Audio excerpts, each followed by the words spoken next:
नमस्कार दोस्तों, आज हम लोग बात करेंगे सिस्टमेटिक विड्रॉल प्लान के बारे में।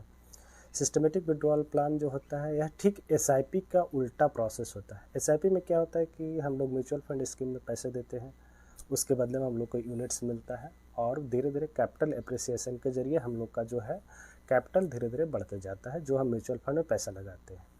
इसके ठीक विपरीत जब सारा अमाउंट मेरे पास म्यूचुअल फंड में जब जमा हो जाता है एक लंबे समय के बाद, या तो रिटायरमेंट प्लानिंग हो या तो किसी और कारणवश में, वहाँ से जब हम यूनिट्स को रिडीम करते हैं रेगुलर इंटरवल पर, जिस तरह से एसआईपी में हम मंथली, क्वार्टरली और ईयरली बेसिस पर उसको पेमेंट करते थे, म्यूचुअल फंड को देते थे, उसी तरह से सिस्टमेटिक विड्रॉल प्लान में क्या होता है कि वहाँ से यूनिट हम रेगुलर बेसिस पर रिडीम करते हैं अपने बैंक अकाउंट में, ताकि एक रेगुलर इनकम हमको जनरेट होता रहे। तो इस प्रोसेस को कहते हैं सिस्टमेटिक विड्रॉल प्लान। यानी कि हर एक महीने, हर एक क्वार्टर में, हर एक ईयर में जो भी अमाउंट हम म्यूचुअल फंड से रिडीम करते हैं अपने खुद के खर्च के लिए या दूसरे कार्य के लिए, एक रेगुलर इंटरवल होना चाहिए। रेगुलर इंटरवल पर अगर विड्रॉल करते हैं तो सिस्टमेटिक विड्रॉल प्लान उसको बोला जाता है। तो वही म्यूचुअल फंड में जब आपका बड़ा कॉर्पस एक तैयार हो जाता है, मान लीजिए 1 करोड़ का कॉर्पस आपने तैयार कर लिया और आपका रिटायरमेंट अगर 60 साल के बाद है, 60 साल के बाद आप रिटायरमेंट ले लेते हैं, तो वहाँ से आप खुद को अपने आप में पेंशन दे सकते हैं। तो यह प्लान जो होता है सिस्टमेटिक विड्रॉल प्लान के जरिए कार्य करता है। एक चीज़ आप लोग ध्यान में रखिएगा, जब आप म्यूचुअल फंड में इन्वेस्टमेंट करते हैं, चाहे तो जिस भी प्लेटफॉर्म से आज के डेट में कर रहे हो, वहाँ पर एक चीज़ ज़रूर चेक कीजिए कि सिस्टमेटिक विड्रॉल प्लान का ऑप्शन उस प्लेटफॉर्म पर अवेलेबल है या नहीं। अगर अवेलेबल है तो अच्छी बात है, अगर नहीं तो आगे चल करके हो सकता है आपको दिक्कत का सामना करना पड़ सकता है। हो सकता है वहाँ से आपको दूसरे प्लेटफॉर्म पर स्विच करना पड़े। इसलिए आप इस बात को ज़रा इंश्योर कर लीजिएगा कि आप जिस प्लेटफॉर्म पर इन्वेस्ट कर रहे हैं उसमें क्या एसडब्ल्यूपी प्लान का फैसिलिटी है, क्योंकि जब अच्छा खासा कॉर्पस तैयार हो जाएगा और जो रिटायरमेंट के लिए बहुत सारे लोग जो इन्वेस्ट कर रहे हैं रिटायरमेंट प्लानिंग के लिए, तो उनको जो है एसडब्ल्यूपी प्लान जो है वहाँ से निकालने में मदद होगी। इसलिए आप ज़रूर चेक कीजिए इस बारे में। तो ठीक है, तो इसमें हम लोग आगे देखेंगे कि सिस्टमेटिक विड्रॉल प्लान जो होता है किनके लिए उपयोगी साबित हो सकता है, क्योंकि सिस्टमेटिक विड्रॉल प्लान जो है एसआईपी का जस्ट उल्टा होता है। एंड लंबे समय के लिए आप एसआईपी किए, उसके बाद वहाँ से एसडब्ल्यूपी करना चालू किया, तो लगभग मान के चलिए रिटायरमेंट प्लानिंग के लिए। तो किन के लिए उपयोगी होगा? Those who looking for regular source of secondary income. मतलब कि आपके पास 1 करोड़ रुपया आज के डेट में है, मान लीजिए आज के डेट में 1 करोड़ रुपया है, आप सर्विस कर रहे हैं, तो ये 1 करोड़ रुपया को आप म्यूचुअल फंड के किसी वैसे फंड में जमा कीजिए जहाँ पर कि अच्छा खासा 12-15% का रिटर्न निकलता हो। आप नौकरी करते रहिए, आपको दोनों तरफ से इनकम आती रहेगी। या फिर आपने छोटे छोटे अमाउंट में इकट्ठा किया सिस्टमेटिक इन्वेस्टमेंट प्लान के एसआईपी के जरिए, अब वहाँ से आपको रेगुलर सोर्स ऑफ इनकम वहाँ से जनरेट कर सकते हैं। एसडब्ल्यू प्लान के जरिए आपको म्यूचुअल फंड को इंस्ट्रक्ट करके वहाँ से आप अपने पैसे को वापस ले सकते हैं एक रेगुलर इंटरवल पर। यहाँ पर क्या होगा कि आपका जो है, दूसरा केस में देखेंगे जो हम लोग अभी बता रहा था, कैपिटल प्रोटेक्शन भी होते जाएगा और कैपिटल एप्रिसिएशन भी होगा। इसे एग्जांपल के जरिए आगे समझेंगे हम लोग। दूसरा ऑप्शन है कैपिटल प्रोटेक्शन भी रहता है इसमें सिस्टमेटिक विड्रॉल प्लान में। आपको सेकेंडरी इनकम का सोर्स मिल जाएगा, वहाँ से कैपिटल भी प्रोटेक्ट होते रहेगा, यानी कैपिटल भी आपका बढ़ते जाता है धीरे धीरे करके, अगर एक सही रेशियो में आकर अमाउंट विड्रॉल करते हैं तब। तीसरा हम लोग देखेंगे those who had create their own pension. मतलब खुद को पेंशन देना चाहते हैं, अपने आप को पेंशन देना चाहते हैं किसी तरह से। आज तो एनपीएस चल रहा है, एनपीएस में क्या पेंशन मिलेगा नहीं मिलेगा किसी को कुछ पता नहीं। इसलिए कोशिश कीजिए कि जो भी नौकरी पेशा लोग हैं जो कि न्यू पेंशन सिस्टम में आते हैं, वो खुद के लिए एसआईपी के जरिए इन्वेस्ट कीजिए, यहाँ पर अच्छा खासा रकम इकट्ठा कीजिए, उसके बाद आप पेंशन खुद कर ले सकते हैं। इससे आपको ज़्यादा बेनिफिट होगा। तीसरा, those who are high tax bracket. अगर जब अधिक टैक्स 30% के टैक्स ब्रैकेट में है तो यह आपके लिए उपयोगी साबित हो सकता है, क्योंकि लॉन्ग टर्म कैपिटल गेन्स होता है म्यूचुअल फंड में 1 लाख रुपए तक एग्जम्प्ट होता है। यहाँ से आप उसका बेनिफिट ले सकते हैं इस प्लान के जरिए। उसके बाद हम लोग देखेंगे ये तो हो गया कौन कौन से लोग इसमें जो है भागीदार हो सकते हैं, कौन कौन से लोग उपयोग कर सकते हैं। अब इसका इम्पॉर्टेंट फीचर क्या है, SWP का इम्पॉर्टेंट फीचर क्या है उसके बारे में देखेंगे। इसमें जो होता है आप जो SWP करते हैं तो वहाँ पर यूनिट्स को रेगुलरली रिडीम करने के लिए फैसिलिटी देता है। रेगुलर आप वहाँ से यूनिट्स को निकाल सकते हैं, एक इंस्ट्रक्ट करके, म्यूचुअल फंड को इंस्ट्रक्ट करके कि भाई हमको 5 तारीख, 10 तारीख या 20 तारीख को करीब 20,000 रुपये पर मंथ चाहिए, तो वो आपको निकाल करके ऑटोमेटिक रूप से देते जाएगा। एक बार इंस्ट्रक्ट कर दीजिए, आपको कंटिन्यूस वो अनटिल जब तक उसको कैंसिल नहीं कीजिएगा आप या तो स्टॉप नहीं कीजिएगा तब तक आपके अकाउंट में उस डेट को आते जाएगा। हाँ, यहाँ पर कभी कभी क्या होता है कि मान लीजिए किसी कारण बस वह संडे या हॉलीडे पड़ता है तो वो अगले डेट में आपको क्रेडिट होगा। उसके बाद you can choose the frequency of withdrawal, जैसे अभी बता रहे थे कि आप अपने फ्रीक्वेंसी चूज कर सकते हैं, 5 तारीख को चाहिए, 10 तारीख को चाहिए, 20 तारीख को चाहिए, वो आप खुद से चूज कर सकते हैं। You can either withdrawal a fixed amount और ओनली द कैपिटल एप्रिसिएशन, आप इसमें फिक्स्ड अमाउंट ही विड्रॉल कर सकते हैं और या तो फिर उसको छोड़ देंगे तो आप कैपिटल एप्रिसिएशन होते जाएगा, उस रेशियो में अगर छोड़ते हैं तो धीरे धीरे करके कैपिटल एप्रिसिएशन होगा, इस बात को आप ध्यान में रखिएगा। It is the ideal for investor seeking regular income for their investment, अगर उनके इन्वेस्टमेंट पर रेगुलर इनकम किसी को चाहिए तो रेगुलर इनकम यहाँ से जनरेट होते जाएगा। तो SWP के बहुत सारे फ़ायदे हैं, आप SWP कीजिए अगर अच्छा खासा अमाउंट आपके पास इकट्ठा हो चुका है तो, नहीं अगर नहीं हुआ है तो पहले SIP कीजिए, उसके बाद फिर SWP चालू कीजिए, लेकिन कीजिए ज़रूर इन्वेस्टमेंट। अब आइए यहाँ पर कुछ देखेंगे हम लोग। एक क्वेश्चन पूछा गया था SWP के बारे में कि ठीक है मेरे पास जो है इनका नाम है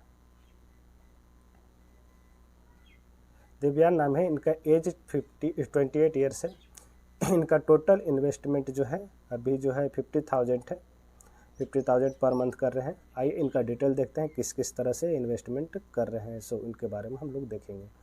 इनका जो है डिटेल्स इस तरह से है,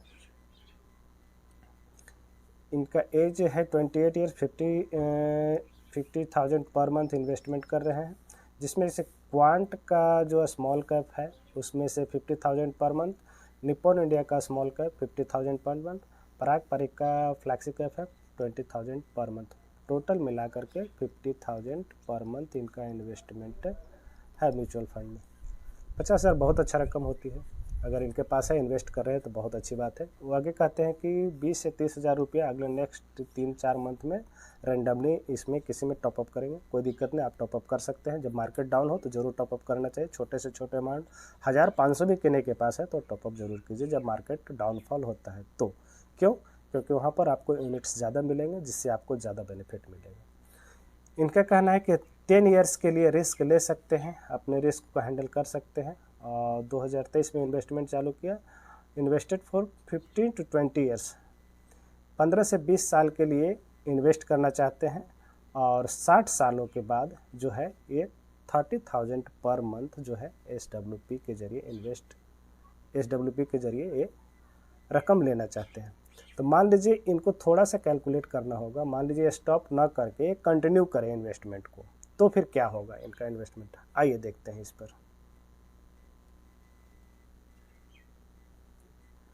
अगर थोड़ी देर के लिए मान के चलते हैं कि इनका अभी एज जो है 28 ईयर्स के आसपास है, 28 ईयर्स के आसपास जो इन्वेस्टमेंट है 50,000 रुपये पर मंथ इन्वेस्ट कर रहे हैं, अगर वो 32 साल तक इन्वेस्टमेंट करते रहे जो कि आसान होगा इनके लिए, आज जब मैनेज कर रहे हैं तो आगे चल के भी आसान होगा, कोई दिक्कत नहीं है। अगर 32 साल के लिए इन्वेस्ट कर रहे हैं और जो फंड इन्होंने सेलेक्ट किया है उस पर थोड़ा सा ध्यान रखिए, स्मॉल कैप है, बहुत अच्छा फंड है, तीनों फंड कोई दिक्कत नहीं, तीनों फंड में आप इन्वेस्टेड रह सकते हैं। नए लोग भी अगर कोई इन्वेस्ट करना चाहे तो पराग परिक, क्वांट और निप्पॉन इंडिया का स्मॉल कैप, तीनों फंड बहुत बेहतरीन है, आप आंख बंद करके इसमें इन्वेस्ट करते रहिए। लेकिन हाँ, ध्यान रखिए रेगुलर इंटरवल पर इसको ज़रूर से ज़रूर आप रीचेक करते रहिए कि फंड का प्रदर्शन अच्छा है या ख़राब है, एक बार ज़रूर चेक कीजिएगा। अगर कंटिन्यू इन्वेस्टमेंट करते रहते हैं, जैसा हालांकि उन लोग बोला नहीं 15-20 साल के बाद बंद करेंगे तो अमाउंट कम हो जाएगा, लेकिन मैं कैलकुलेट करके देखता हूँ 15-20 साल के बाद ना बंद करके वो कंटिन्यू इन्वेस्टमेंट करते रहे तो उनका जो है लगभग 1.92 CR के आसपास इन्वेस्टमेंट अमाउंट होता है, जिस पर से उसका मैच्योरिटी वैल्यू लगभग 47 करोड़ के आसपास बनता है, जो कि लंबे समय में पॉसिबल है। यह कोई बड़ी चीज़ नहीं है कि नहीं पॉसिबल होगा, यह पॉसिबल हो सकता है। 50,000 रुपये पर मंथ जमा करके वो आराम से इस टारगेट को हासिल कर सकते हैं, कोई दिक्कत नहीं है। थोड़ी देर के लिए अगर मान के चलते हैं 50,000 रुपये पर मंथ करते हैं, उसके बाद इनका कहना है कि नहीं, हम जो है इन्वेस्टमेंट को 15 से 20 साल के लिए ही रखेंगे। मान लीजिए कि 20 साल के लिए इन्वेस्ट करते हैं, तो भी उनके पास लगभग 8 करोड़ का रकम जमा होता है 15 से 20 सालों के लिए। 20 साल के बाद फिर इनके पास बचता है और 10 साल का समय। अगर ये 10 साल की राशि को लमसम में, इसी को लमसम में यहाँ पर 7.5 करोड़ की राशि जो है इसको लमसम में इन्वेस्ट करें, तो फिर क्या होता है इसके बारे में हम लोग थोड़ा सा देखेंगे। जब इतना ही राशि जो है ये लमसम में इन्वेस्ट करते हैं 7.5 ईयर,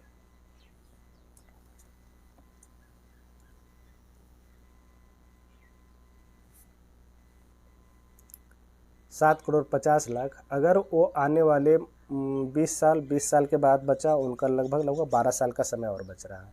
तो 12 साल का समय में अगर इन्वेस्ट करते हैं और उसी अमाउंट को छोड़ते हैं, 20 साल के बाद अगर स्टॉप करने के बाद वो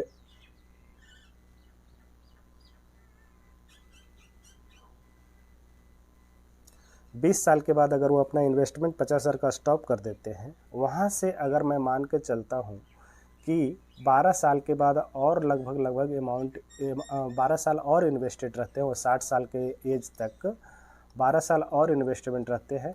7.5 CR जो बना था उसको लमसम में इन्वेस्ट या उसी फंड में आप छोड़ देते हैं, तो वहाँ से आपको लगभग 40 करोड़ के आसपास आपका मैच्योरिटी वैल्यू निकल करके आता है, जो कि बहुत अच्छा खासा रकम होगा। इन्फ्लेशन के साथ भी अगर देखिएगा तो बहुत अच्छा खासा रकम आपको इकट्ठा हो जाएगी। आप ज़रूर इन्वेस्टेड कीजिए और कोशिश कीजिए कि इन्वेस्टमेंट बंद ना करें आगे चल करके। इनके दूसरे पहलू हम लोग देखेंगे कि ठीक है भाई, ये तो इन्वेस्टमेंट कर दी, अब बोल रहे हैं कि SWP करना है इस फंड में। कोई बात नहीं है, SWP भी करेंगे। तो उससे पहले देखेंगे कि मान लीजिए आज की डेट में आपका खर्च अगर 50,000 रुपये पर मंथ है, मोटा मोटी मैं मान के चलता हूँ आज के डेट में आपका होम 50,000 रुपये में घर चल जाता है 50,000 रुपये में, तो फिर क्या होगा, इस राशि से क्या कितना होगा आगे आने वाले समय में। आगे आने वाले जो 60 साल जो होंगे, जो आपका जब रिटायरमेंट होगा आज से 32 सालों के बाद, मान लीजिए कि इन्फ्लेशन रेट 7% के आसपास पकड़ के चलते हैं, हालांकि ये घटते बढ़ते रहता है, कभी 5 से कभी 6 कभी 7, तो 7% हम हायर रेट पर पकड़ करके चल रहे हैं सरकारी रेट के अनुसार से। तो जब 32 साल के बाद रिटायर कीजिएगा, तो उस समय आपको ज़रूरत होगी 4.36 लाख, इसको मोटा मोटी मान के चलते हैं 4.5 लाख, आपको 4.5 लाख के आसपास पर मंथ का ज़रूरत पड़ेगा उस समय के अनुसार से। तो SWP का रूल यह होता है, सबसे पहले हम लोग SWP जब आपके पास जब 40 करोड़ का रकम इकट्ठा हो गया, तो उस रकम, मान लीजिए उतना रकम इकट्ठा नहीं हुआ, जितना भी करोड़ आपके पास 7-8 करोड़ 10 करोड़ जो भी इकट्ठा हुआ है, तो फिर आप उसमें क्या करेंगे। तो सीधा सी मोटा सा फंडा है आपके लिए, जिस फंड में आप इन्वेस्टेड हैं उसी फंड में, जैसा मैं पहले बताया था SWP प्लान का ऑप्शन अवेलेबल है कि नहीं, उसे आप लोग देखिए। अगर SWP प्लान का ऑप्शन अवेलेबल है तो आप वहाँ पर ज़रूर इन्वेस्टेड रहिए, अगर नहीं है तो कोई दूसरे प्लेटफॉर्म को चेक कीजिए। तो ठीक है, मान लीजिए इसका सिंपल सा फंडा SWP का है, 1 करोड़ रुपया आपके पास अगर है आज के डेट में, तो उसमें से 60,000 रुपीज़ पर मंथ आप SWP ले सकते हैं। यह सिंपल सा फंडा है, आप ज़्यादा भी ले सकते हैं, लेकिन यह स्टैंडर्ड फार्मूला है कि 60,000 रुपीज़ पर मंथ आप ले सकते हैं अगर आपके पास 1 करोड़ रुपया आज के डेट में है।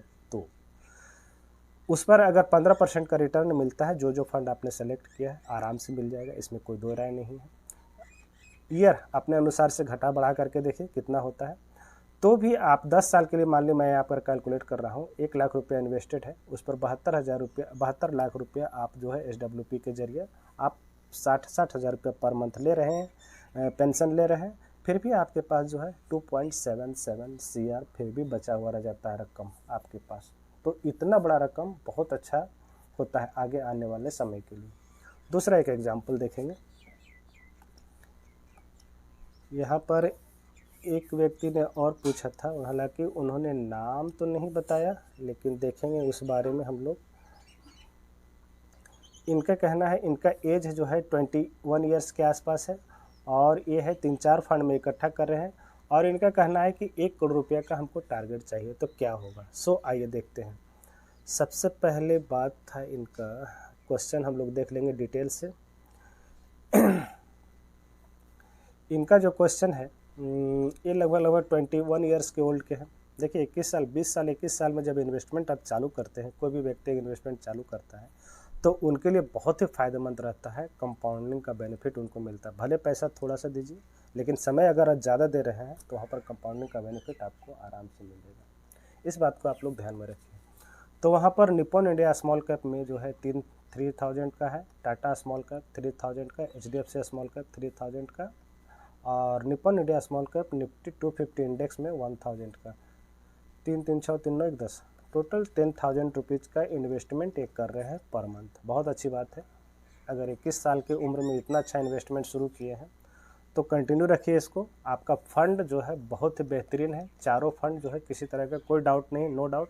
मेरे पिछले वीडियो में सारे रिव्यू आप चाहिए तो देख सकते हैं, अन्यथा आप इसमें कंटिन्यू कीजिए, किसी तरह का कोई दिक्कत नहीं। क्वेश्चन इनका सिंपल था, मुझे 1 करोड़ रुपया कब तक मिलेगा।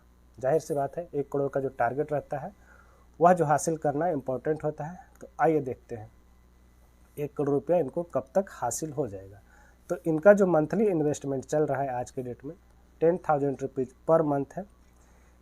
उस पर हम एज्यूम करते हैं सिंपल सा 15% का रिटर्न एज्यूम करके चलते हैं, जो कि लंबे समय में 18-20 सालों में आराम से 10 साल से ऊपर अगर इन्वेस्टेड रहेंगे तो आराम से मिल जाएगा वहाँ पर। तो उसके लिए आपको लगभग 18 साल का समय देना पड़ेगा, तब जाकर के आपको 1 करोड़ 10 लाख के आसपास आपका इन्वेस्टमेंट वैल्यू हो जाएगा। 1 करोड़ 10 लाख की राशि आपको इकट्ठा हो जाएगी। लेकिन कोशिश कीजिए जैसे जैसे आपके एज बढ़ेगी, वहाँ पर जो नौकरी कर रहे हैं या जो भी बिजनेस में है, वहाँ पर जब इंक्रीमेंट लगता है या जब पेमेंट बढ़ता है तो आप इन्वेस्टमेंट को बढ़ाते जाइए। तो ये जो है समय जो है आपका धीरे धीरे कम होते जाएगा और आप बहुत जल्द ही इस टारगेट को हासिल कर पाएंगे। तो ठीक है, आपका टारगेट हासिल करने के लगभग 18 साल लगेंगे, इस बात को ध्यान में रखिए। तो आप अगर SWP प्लान के जरिए इन्वेस्टमेंट का फ़ायदा उठाना चाहते हैं तो पहले SIP कीजिए, म्यूचुअल फंड में SIP कीजिए, कंटिन्यू कीजिए, छोटा से छोटा अमाउंट में SIP कीजिए। वहाँ पर जब आपका अमाउंट बड़ा हो जाए, 1 करोड़ के आसपास हो जाए, तो फिर आप आराम से वहाँ पर 60,000 रुपीज़ पर मंथ का आप वहाँ पर से पेंशन ले सकते हैं, अपने आप को पेंशन दे सकते हैं। तो आज ही इन्वेस्टमेंट चालू कीजिए। कोशिश कीजिए SWP प्लान फैसिलिटी है या नहीं, उस बारे में ज़रूर आप एक बार चेक कीजिए, आप जिस भी प्लेटफॉर्म पर इन्वेस्ट कर रहे हैं। तो अन्यथा आपका अभी छोटा इन्वेस्टमेंट है, आप दूसरे जगह शिफ्ट कर लीजिए। तो ठीक है, आज की वीडियो के लिए इतना ही। वीडियो देखने के लिए बहुत बहुत धन्यवाद।